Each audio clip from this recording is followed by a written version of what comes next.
are in a situation where we have everything to lose and nothing to gain. There's a group of people on Canada's west coast who are worried something like the BP oil spill could happen to them. The idea that for 50 years, these massive ships are going to head out of this port and not make one single mistake is lunacy.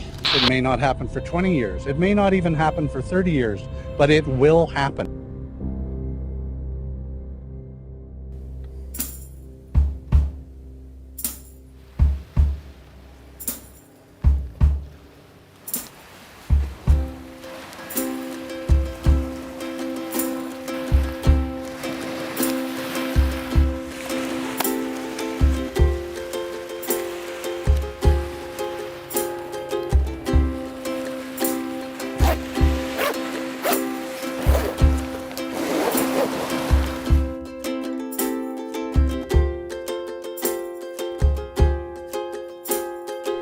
You kind of do this, you put your paddle in, and then you rotate your body, and then you pull your paddle out, meanwhile you put the other one in, and you somehow go forward.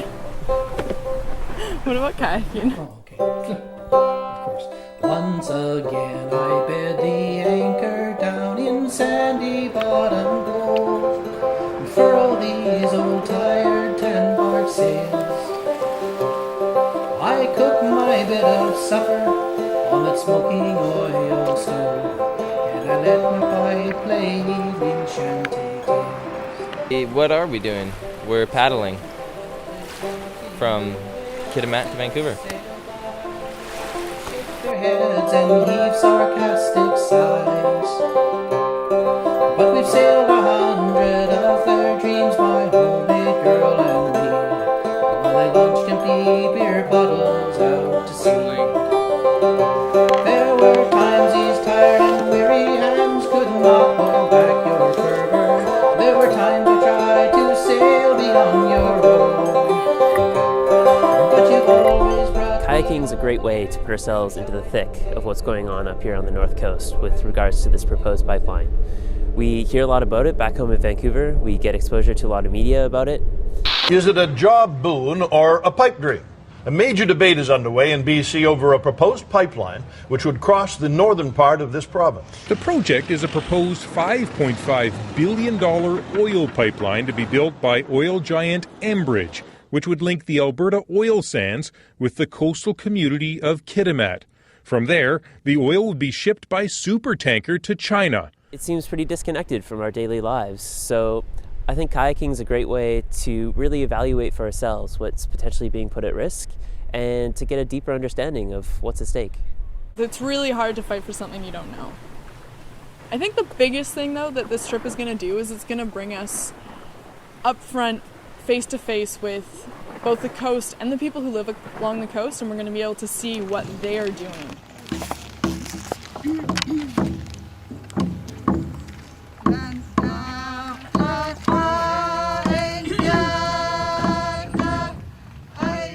We've been working up here for 20 years, and we never dreamed in our lifetime that trying to stop oil tankers from coming through these waters would be something that would be facing us so imminently. The Enbridge pipeline proposal is the most significant problem that we're dealing with on the earth right now, as far as I'm concerned, because the tar sands represent the second largest deposit of oil on earth, and the move is to ship that product to Asia, and BC is in the way. The scale of activity contemplated, even with no accidents or malfunctions, will drastically alter habitats, fish and wildlife in our territory for years beyond the time when the oil sands have been mined out. If we don't have the ability to teach our children to fish and hunt, then our connection is gone forever. And that really terrifies me.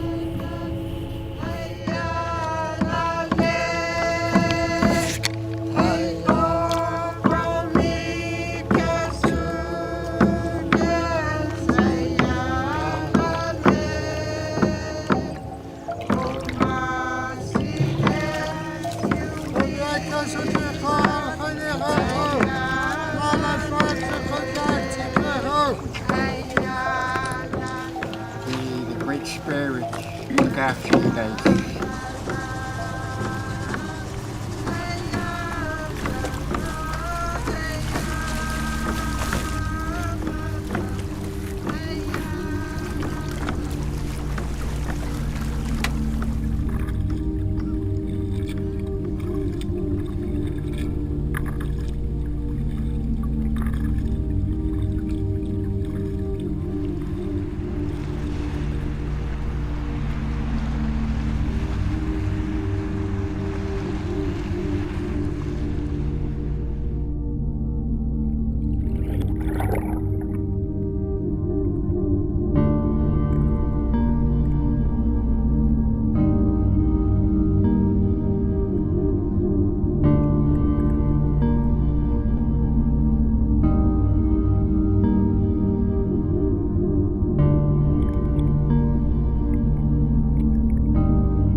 Hey, do you think that's it?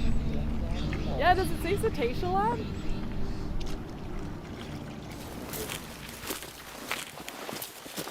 My name is Herman Muter. I'm a director of Cetacea Lab on Gill Island, BC. We conduct research on resident killer whales and humpback whales in the area. We focus on acoustic of whales. That means we have an underwater microphone. This is the heart of our research, which is our recording area for the hydrophone network that we have. We listen to 4 hydrophone signals 24/7, and whenever a whale is in the area and is vocal, we will try to identify the whales as they travel through the territory.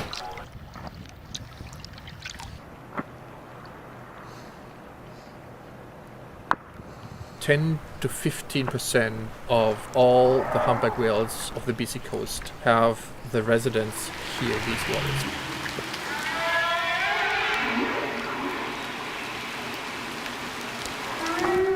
So for this rather small portion of the BC coast, this is a large percentage of humpback whales that live here and feed here, and this is an important part of their life.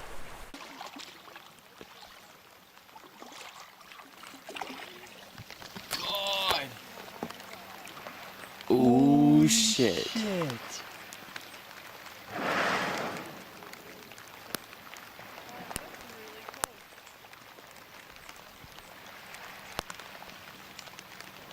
We would most likely lose a lot of the whales that we have here, either just because they would abandon this area, or we would lose whales due to ship strikes.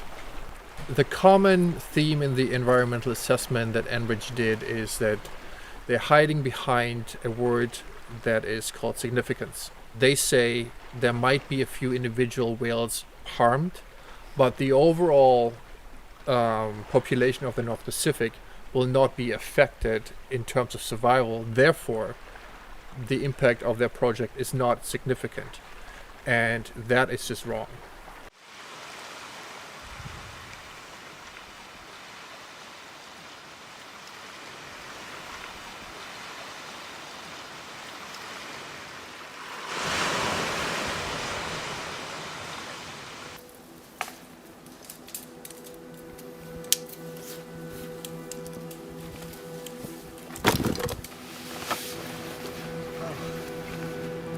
Addenbrooke Lighthouse, Addenbrooke Lighthouse, Addenbrooke Lighthouse. This is kayaker Ryan on 82A. Do you copy?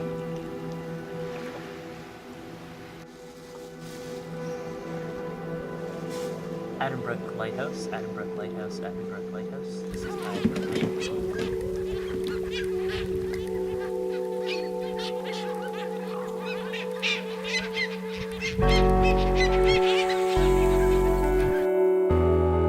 Grizzly? Yeah, you can see the hump on her back. Yeah.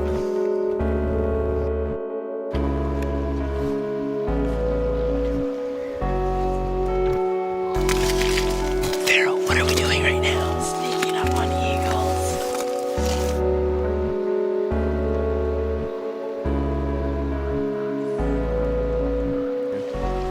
that is a wolf kill.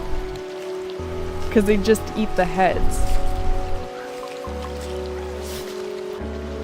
It looks like hold it down while it wiggles kind of thing.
One of the worst disasters in BC Ferry's 50-year history happened in 2006 when the Queen of the North sank after hitting Gill Island south of Prince Rupert. 2 people died. Somewhere out behind us here is the final resting place of the Queen of the North that sank in 2006. We've learned from speaking with the local people that the Queen of the North is still leaking oil into the surrounding area, and that even the little bit of oil that's comes out of a sunk ferry has had some pretty big impacts on the local wildlife. We can talk about numbers, and I think the numbers are actually important, because more than 250 super tankers bigger than the Empire State Building are planned to go out of this port here, go down the Douglas Channel, and then make 3 90-degree hairpin turns before going out into the ocean. What kind of insanity is that? It was March 24th, 1989. The Exxon Valdez oil tanker struck a reef off the coast of Alaska. The ship's captain, Joseph Hazelwood, was legally intoxicated at the time. It surrendered the wheel to his subordinates when it slammed into the reef. This is the distress call he made, where he says the ship was leaking some oil.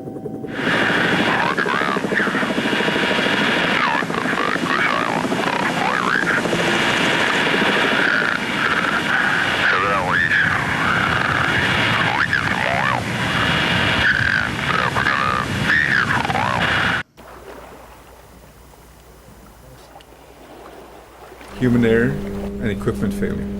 That's the 2 things that we haven't mastered as a human race. And if they build a pipeline, they bring the crude oil, it doesn't matter how long it takes, but it's going to happen. It seems to me the best thing you can do is not to allow them in to begin with. Because once they're in, it's over. You're part of the big picture, and that's what we're trying to stop here. We know this place. We know that water. We know the weather. The idea that for 50 years, every year more than 250 of these massive ships are going to head out of this port and not make one single mistake is lunacy. It's possible!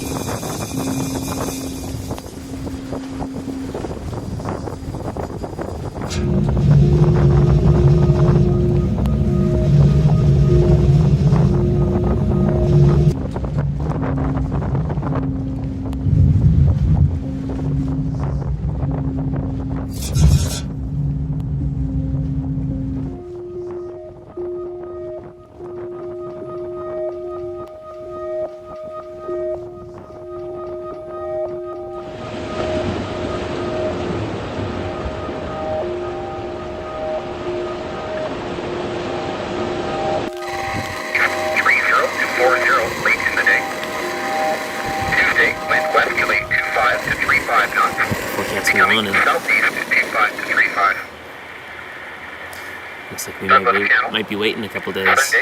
Wind northeasterly, outflow 10 to 20 knots, diminishing to light in the morning.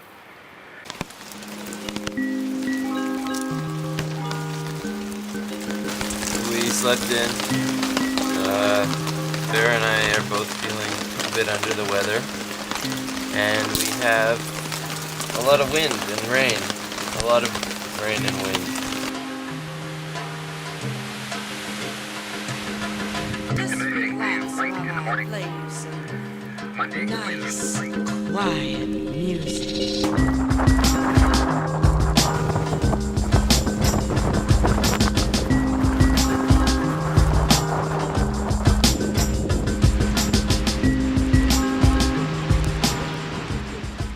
The more people we talk to along the coast, the more it all comes back to people trying to find meaningful and effective ways to have a say in the future of the places they live and the places they call home. When a company wants to propose a large industrial project such as a pipeline, they have to apply to the government, and when they fill out this application, it triggers something called a joint review panel. The Joint Review Panel is the official process for assessing the environmental impact of a project. In the end, after public and stakeholder consultations, this panel will make the final recommendation to the federal government before a decision is made on the pipeline. The Joint Review Panel for Enbridge is made up of 3 people who all have ties to industry, none of whom are from BC. And most of the time, these panels approve about 99% of projects. It's a facade of a hearing, in my opinion. It's simply a matter of communities not really having a voice in the whole process, not a real voice. There's a bias that is weighted towards industry as opposed to towards interests like the environment or First Nations people, and I wouldn't even argue that those are interests. Those are people who have their way of life on this land and an ecology that's existed far longer than this pipeline or these companies have ever existed. Even if the Joint Review Panel said this is a project that we don't think is a good one for the coast, it doesn't fit, the current federal government could override that and push it through.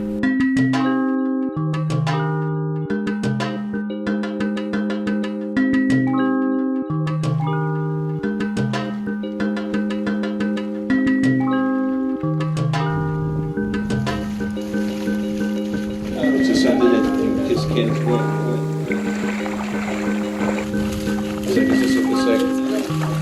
It's like when all the notes are right. So it takes 4 though, that's the difficulty. We should set up the tripod. Tell us what's going on, Faroe. We're stuck. We have no confidence in the environmental review process and that our interests would be looked after if there is a disaster with the tanker ships going through our traditional waters. We, as the Hiltsuk, who are downstream, we are very committed to our responsibilities of stewardship. We have nothing to gain and everything to lose if there is an environmental catastrophe. 1, 2, 3. Okay. It's totally unacceptable to let the corporate interests that are only concerned about quarterly profit margins dictate the future and put our natural resources, our children's inheritance at risk.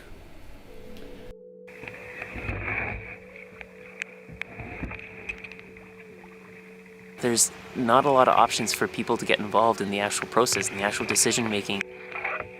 We've sent our letters in opposition to what's going on up here, but that seems pretty limited. It really feels like more needs to be done.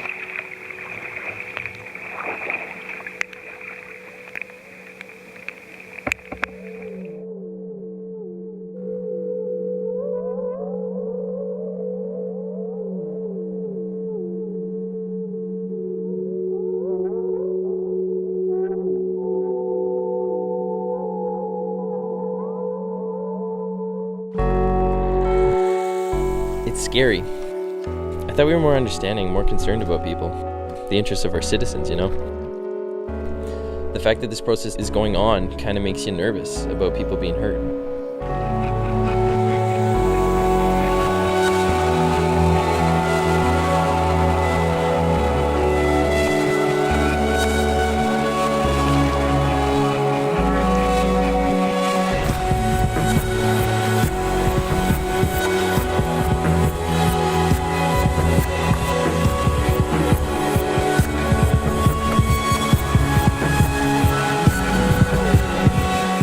open ocean.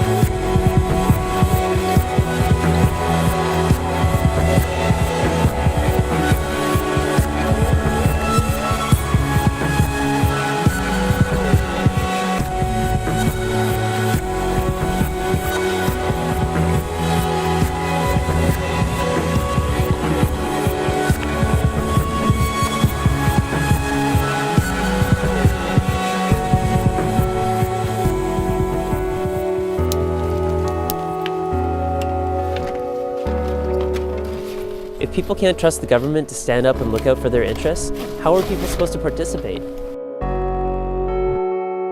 It's a dangerous game to be playing, a dangerous game of power and politics, because people are going to find a way to stand up and say no, especially when the stakes are this high. And I think the reality is that we are a province that is among the most gifted, endowed places on the planet with natural beauty, and British Columbians appreciate that.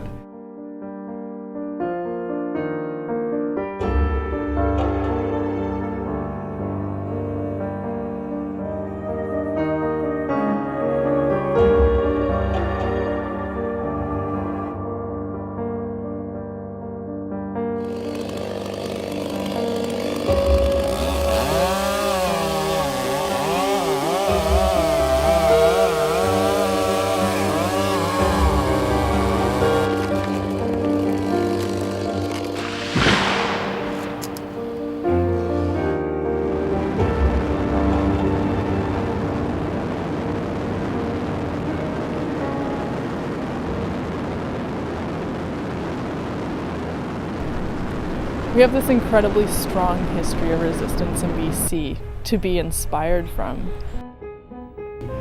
Much of the early environmental movement came out of British Columbia.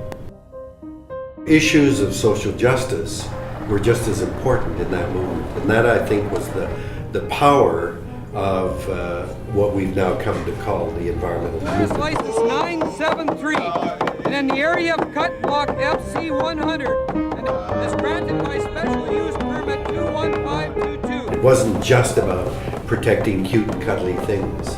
It was about people and the place they live, and about the need to protect their values and their interests. We can stop logging in Kayaked, on Haida Gwaii. We come from that, and I think it shapes who we are. Why would this pipeline be any different?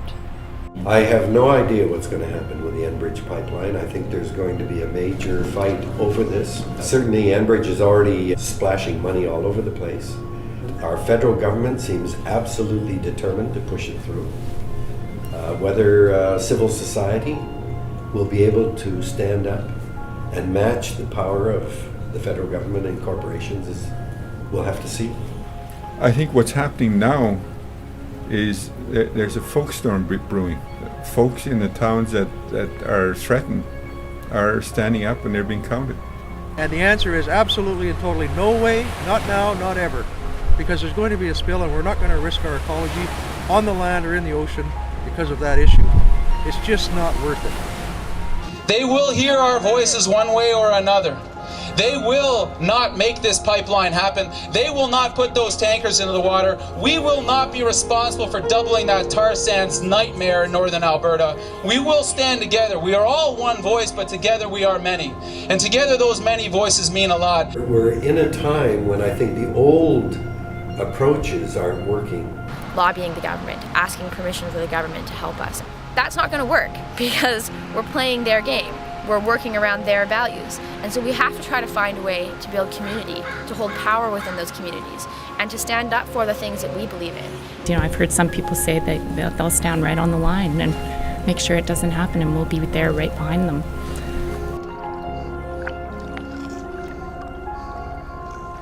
We were struck by the strength and determination of the people we met along this coast. All those that we met have given us hope and convinced us that it's going to be people, it's going to be individuals coming together and standing up for what they believe in and not being pushed around by corporate and government agendas for money. It's going to be people living on this coast who stand up and say, no, you know what? We have a better idea.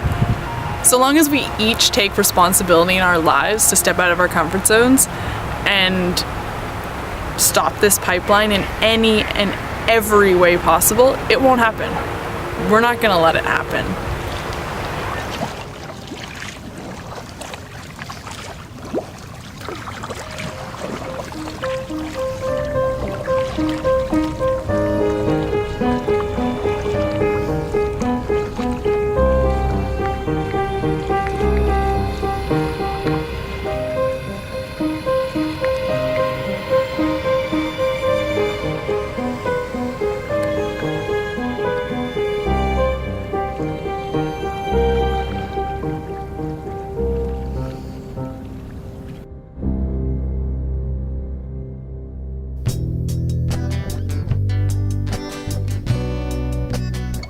We're on this beach at Jericho to welcome the Pipedreams kayakers home. Anxiously waiting for them to return. Should be out there somewhere. It's pretty amazing that 3 young people feel so strongly about something that they paddled 900 kilometers in 2 months to make a statement. I think that's a really powerful statement. When I see you in the state you're in, I know it's not long, we'll be without you, and you know that I have watched enough for so many years. You gotta drink it, man.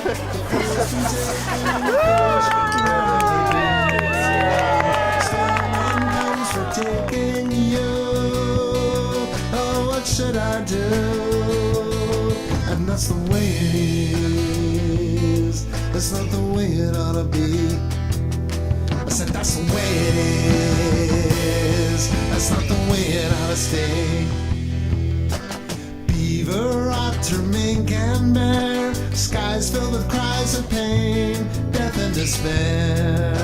Still man comes for trapping you, and I know well of the plight you're in. The force been taken and the fish, where have they been? Still man comes for taking you. Oh, what should I do? And that's the way it is. It's not the way it ought to be. I said that's the way it is. That's not the way it ought to stay. I said that's the way it is. That's not the way it ought to stay.